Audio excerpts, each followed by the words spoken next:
Please join me in recognizing Shale Stiller, a partner at DLA Piper and an adjunct professor at Maryland Carey Law, who is receiving an honorary Doctors of Law degree from the Law School and from the University of Maryland, Baltimore, for his distinguished service as a lawyer, scholar, philanthropist, and community leader. Shale has been teaching at the law school for 57 years, teaching courses in tax, commercial, and constitutional law, and in nonprofit organizations and federal jurisdiction. We are proud that Shale is part of our community and congratulate him on receiving this honor from UMB and the law school.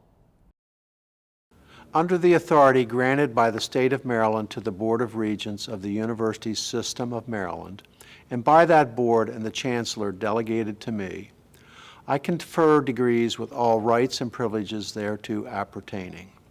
Shale Stiller, it is indeed a pleasure to confer upon you the honorary degree, Doctor of Laws.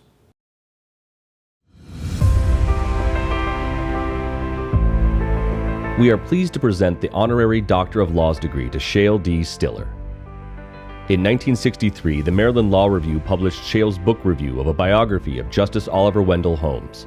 The last paragraph of the review quoted a passage from a lecture Holmes had delivered to Harvard undergraduates in 1886. The law is the calling of thinkers, but to those who believe with me that the least godlike of man's activities is the large survey of causes, I say, and I say no longer with any doubt, that a man may live greatly in the law as well as elsewhere, that there as well as elsewhere his thought may find its unity in an infinite perspective, that there as well as elsewhere he may wreak himself upon life, may drink the bitter cup of heroism, may wear his heart out after the unattainable. Shale has often quoted those lines when he speaks to lawyers and others. In many ways, those lines epitomize Shale's entire career. An attorney at the international law firm DLA Piper LLP, he has actively engaged in the private practice of law for over 60 years. In addition to serving his clients, he has energetically improved the law in many ways. He has inspired generations of law students at the University of Maryland as a beloved adjunct professor for 58 consecutive years, a record at the law school. He has taught 5 different subjects and continues to teach. Shale has tried and won many of the great cases in Maryland, including the Seminole School finance case, and at the request of Governor Hughes, he represented the state in recovering almost every dollar squandered in the old court savings and loan scandal in the 1980s. More recently, Shale tried and won a huge judgment against Iran of Hezbollah's terrorist murder of a Maryland naval officer at the Beirut airport. He has also written many law review articles and several books. He has argued many cases in both appellate courts in Maryland. His last 7 were in 2017 to 2020, and he won them all. His efforts to improve the law have been legion. He and his close friend Roger D. Redden were the leaders of the 1966-69 Henderson Commission, which completely revised all of the statutes of Maryland relating to the estates of decedents in order to simplify the administration of estates, reduce expenses, clarify the law, and eliminate archaism. His inspiration in 1969 led to the creation of a new commission to rewrite the entire code of statutes in Maryland. For the first 20 years of this work, Shale was the major participant and draftsman. Shale is the only Maryland lawyer ever elected a fellow of both the American College of Tax Counsel and the American College of Estate and Trust Counsel. He was named by Town and Country magazine as one of the best 100 estate planning lawyers in the country. Shale has been a member of the American Law Institute for over 50 years and actively participated in the restatements of the law. Shale has been on many educational boards in various capacities, including Johns Hopkins University for 37 years, the Yale Law School Association of Maryland, the University of Baltimore Law School Advisory Committee, the Board of Trustees of the Park School of Baltimore, and the Bar-Ilan University in Israel. For over 20 years, Shale has been a trustee of Johns Hopkins Medicine. He serves on the board of directors of 8 charitable foundations in Baltimore. He has been the president of 3 of the largest in Maryland, including the Weinberg, Stolman, and Crane Foundations.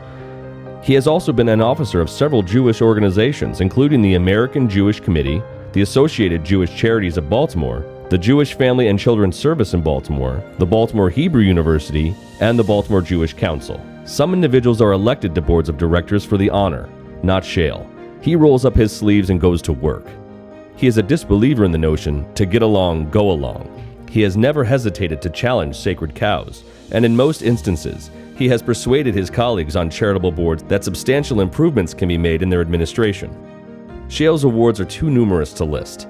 but highlights includes Johns Hopkins' highest honor, a doctorate of humane letters, recognition as a champion of human rights and justice for the Maryland Legal Aid Bureau, and the Professionalism Award from the American Inns of Court, presented at the Supreme Court of the United States, presided over by Justice Sotomayor.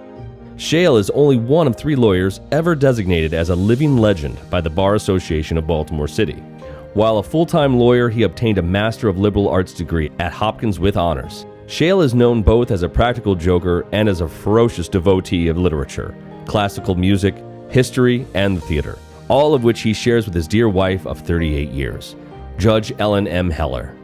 They have 5 sons and 7 grandchildren. For his many contributions to the law, the City of Baltimore and the State of Maryland, the University of Maryland Francis King Carey School of Law, and the University of Maryland Baltimore are proud to award Shale D. Stiller an honorary Doctor of Laws degree.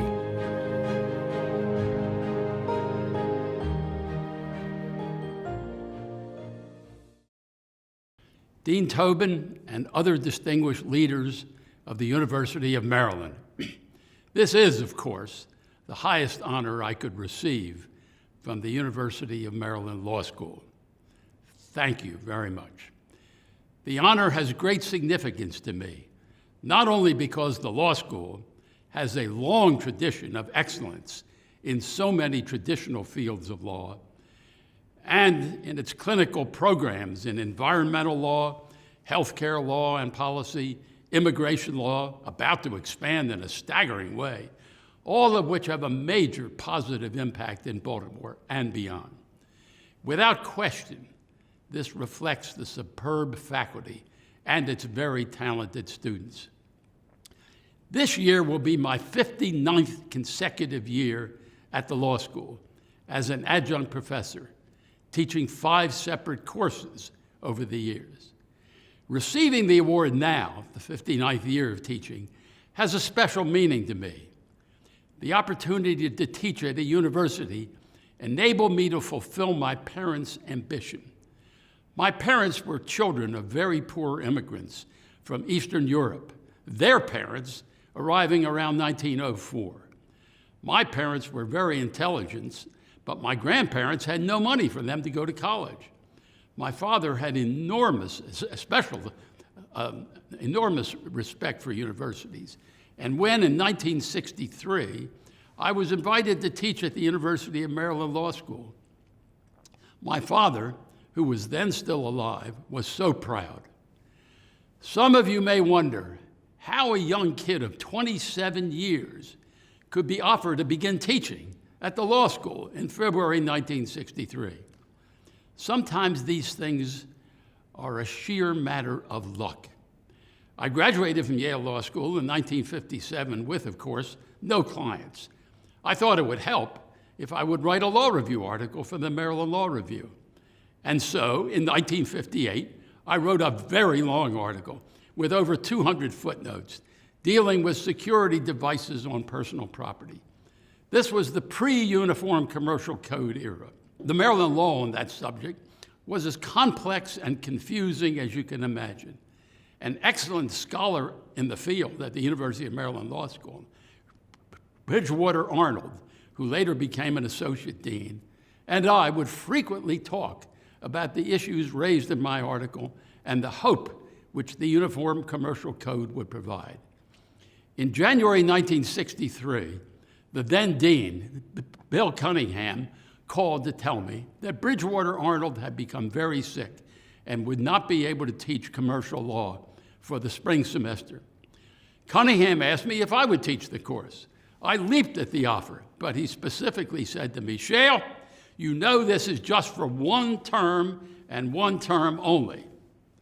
I am often reminded of the great play in the 1930s by Moss Hart and George Kaufman, The Man Who Came to Dinner.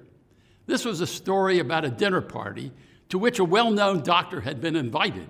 But as most of the guests left by 9 or 9:30, this particular guest, a doctor, didn't leave, and he stayed for the night, for the whole week, and for months after, and the host couldn't get rid of him. That is my story here. Cunningham said one term only, and here I am about to begin my 59th year. Indeed, my career has been marked by one lucky opportunity after the other. After I began teaching the Uniform Commercial Code, I was asked by the editors of the Maryland Law Encyclopedia to write 2 massive volumes of Uniform Commercial Code forms, which I did. Somehow, my work on the Uniform Commercial Code became known to Governor Tawes, who appointed me to the Henderson Commission in 1966 to rewrite all the laws of Maryland dealing with the estates of decedents and minors. That commission, for which my dear friend Roger D. Redden and I were the chief architects, was unanimously approved by the General Assembly and signed by the governor.